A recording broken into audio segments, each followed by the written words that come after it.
The long-awaited enchilada video. You guys requested this, I think maybe 3 or 4 times. Bobby, you specifically requested this, so I'm finally making it. But there are quite a few shortcuts. So if you had a rotisserie chicken, you could use that. I'm just gonna use the chicken that I have. But we're also using a pre-made enchilada sauce and pre-made tortillas because who's gonna make all that? Now, if you wanted to make them from scratch, I have a video that I will link down below, or you guys can just search it up. But it is so good. I'm excited because this is not only a quick dinner, but a cheap dinner. And if you wanted to stretch it with some beans, some rice. Okay, let's get into it. Starting off, I have a big non-stick pan here. I'm gonna add half of a cup of water. You could do chicken broth or whatever you have. And I'm gonna add our chicken. Like I said in the intro, you could always use a rotisserie chicken and just completely skip this. But this is what I hauled from, where was it? HEB. And I have to tell you, I was not impressed at all. Like, you see all of this and you're like, ooh, pretty color, has all these seasonings. Yeah, no, they are like incredibly bland. So I'm gonna take them out. And I know you're thinking, well, if they're bland, why are you using them? Because I wanna impart my own flavor for the enchiladas. So having like bland chicken, or even chicken with like the tiniest bit of flavor, I guess it'll work here. Okay, so I'm putting all of this. I obviously don't need the skin, but it's gonna give it a lot of flavor. Ooh, this is pretty big in here. Okay, so we're gonna add all of this in here, let this come up to a boil, add the lid, and then bring it down to a simmer. Good boil, add the lid, let this cook for 20 minutes, and we're gonna flip it halfway through.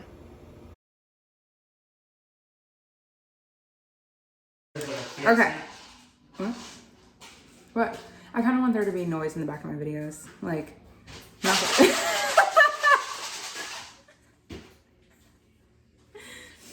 Okay, I was filming. Okay, so I opened up the can of, did I even show you guys the can that I was using? Okay, so this is just some red enchilada sauce. I've never had this one before, but I went to go taste it. A little bit got on my finger. Can you guys see that? It's stained intensely, and I went to go wipe my fingers after I washed them on a rag, and now that is stained red. But it's like,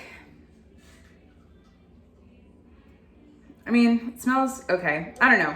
Since I'm probably only gonna use half of this and throw the rest in the freezer, I'm not gonna lick it and put it back in there. So we're just gonna do this. But the way I could tell from the lid, I know you guys aren't gonna be able to see that, it's really, really greasy. So I like enchiladas, I like enchilada soup. Enchiladas are good. But the sauce, for some reason, any can that I've ever used of enchilada sauce is just not it.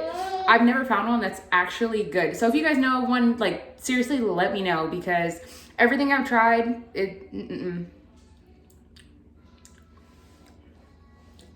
what I expected. It's not bad at all, but it's definitely better than the ones I have had. The only thing is that I hate the ingredients. There's so many things in here that I like can't pronounce, can barely even spell. Like, I don't know. It's good, but it's gonna need some work, and that's why I am here to doctor things up and make them better. 10 minutes have passed. We'll flip it over. Remember, it's not gonna look any different. We're just wanting to kind of sear, no, not sear, what the? Steam the chicken. So these are the ingredients that are in the enchilada sauce, but I'm gonna take all of these spices and add more of those in there, because obviously by the ingredients, I know that they're in there, but you can't really taste them. I'm gonna add all of our enchilada sauce, just so next time I wanna use it, it's already seasoned, and I'm gonna scrape out this can. Now we can take our chicken out. Of course, it's gonna be super, super hot, and just give it kind of a little press to let out some of the steam. If we can attempt to get it all there.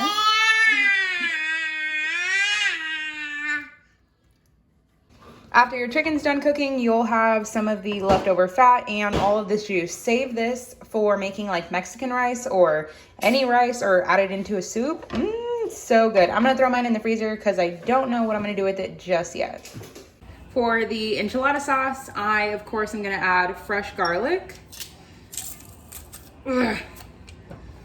And 3 more cloves. If you had granulated garlic, you could do that too. Scrape that in. I'm gonna add some chili powder, some cumin. Not too much. Cumin is one of those things that a little bit goes a long way. Add too much, completely ruined. Some granulated cilantro. Did I just say granulated? Some cilantro that's not fresh. Some Mexican oregano. Some salt. And some black pepper. And a little bit of fire roasted diced green chilies. That should be enough. Now our chicken is shredded and our sauce is done. To prevent your enchiladas from sticking to the pan, you're gonna take a little ladle. I might need a little less, maybe a little more. Okay, we're gonna go with a full ladle and just put that down on the bottom. You don't really have to worry too much about the sides. And swishy swish. Okay, now we can work on rolling and filling. To give the chicken some more flavor, I'm gonna add a little bit of diced green chilies. I tasted these and they're not very spicy, more just flavorful, I guess. And gonna add a little bit of enchilada sauce. If this is not your first enchilada video you've ever seen, they're made so differently. Some people like to fry their tortillas, but to me that's just a lot of work for a meal that should be quick and easy. So give this a little mix. Now my sauce is super flavorful, so I don't really feel the need to add more spices, but you can if you would like. Okay, this is good. Now we're gonna take some regular basic flour tortillas. These are the fajita size, but I've made these using a burrito one. I think I had like 2 burrito tortillas last time and I just made a small portion. And if you have them, just chop it in half down the middle and just roll it. They're a little bit smaller, but still a tortilla. Okay, so we're gonna take this, not gonna toast it, not gonna heat it up, no nothing. They're flour, so they're super pliable. So we're gonna take a little bit of chicken, maybe a little bit more, lay that down.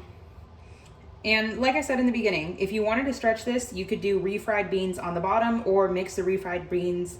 I can't even say that. Mix the refried beans with your chicken. It'll look super ugly, but it'll still be really good. And I'm gonna add some, what is this, pepper jack cheese. This is, yeah, with jalapenos. I've used cheddar cheese and I've also used mozzarella. Use what you have. Add a little bit more cheese and more sauce will be going on top, so I don't wanna add too much. Okay, that looks good. Now, it's gonna get a little messy. Use your fingers to put it over and kind of tuck it back. Never rolled a cigar, but this is what I imagine it would be like. Now, you have it nice and flat here. The seam side is gonna go down in the pan. There we go, and we'll just add that little cheese on top. So, we're gonna do it again. Probably 6 more times. I think I have room for 6 more.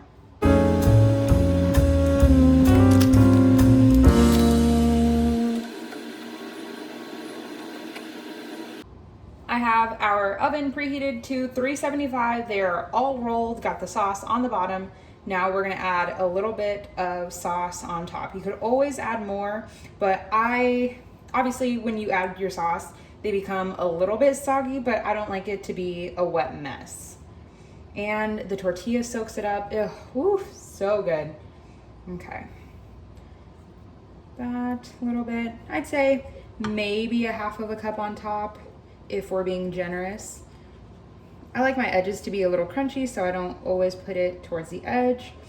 Okay, now we can throw this in at 375 for 12 minutes. We're wanting to heat up the chicken, melt the cheese, bring it all together. Our enchiladas are out of the oven with just the sauce, so now I'm gonna add in about half of a cup of cilantro. This is like the ultimate fresh element here. You guys know it wouldn't be a Spanish meal if it did not have cilantro. Now, if you don't like it, then obviously you can skip it, but this to me is so, so crucial. You could have added this in with your chicken and your cheese and stuff on the inside, but however you add it works. Seems like a lot, but this to me just sets it apart from like an average enchilada. Now we can add some more of our pepper jack here. Our angles are getting a little crazy. I feel like I should have bought more cheese. This is what, an 8-ounce container? I definitely could have used a 16. Okay, now the cheese, of course, is up to you, but why not add more cheese? Okay, you know what? I have like the tiniest bit left. Yep, we're just gonna add all of that. Now spread it out. So excited. Okay, now we can throw this back in at 375 for 4 to 5 minutes. Just kind of check on it. Sometimes it takes a little bit longer or a little bit less for your cheese to melt. Enchiladas are out of the oven. They are so incredibly hot, but look in this corner. All of this right here is gonna be super crispy cheese topped with more fresh cilantro.